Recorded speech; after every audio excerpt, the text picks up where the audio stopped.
يا قبر قل لي عن زمان الإقامة، كم عام يقدر ينتقل منك راعيك؟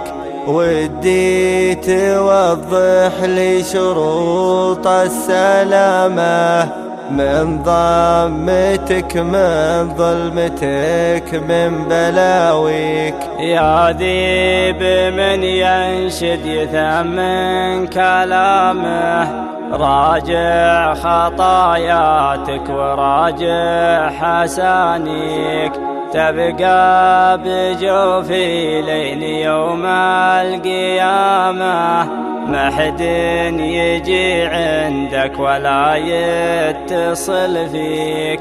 وإن كانت الأعمال خامة وخامة، منها ذهب صافي ومنها سراميك، ممكن تفيد المعذرة والندامة بعد نزولي بالكفن في ضواحيك.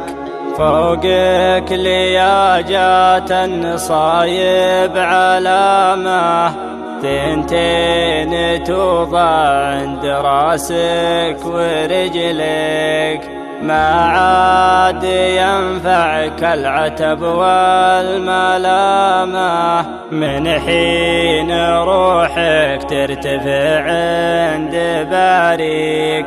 يا قبر ما دورت منك الكرامة، أرجو عفو ربي ولاني براجيك، اللي بيدها الأمر ماسك زمامه، رب الملوك ورب كل المماليك. يا ذيب في هذا التحدي غشامة، فلا عمل ما هو مناسب تحديك، أوصيك عهد الله صون التزامه، مني ومن بعدي من النار ينجيك. يا قبر زودت المخاوف جسامه،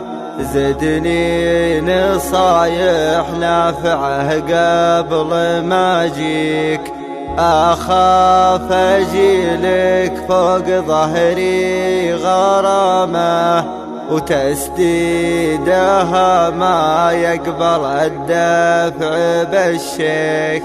اقرأ كتاب الله وفهم نظامه، تلقى الذي يعني لغيرك ويعنيك، واختار ما يعنيك ومساك خطامه، ما دمت حي خطام الأعمال بيديك، ما دمت حي خطام الأعمال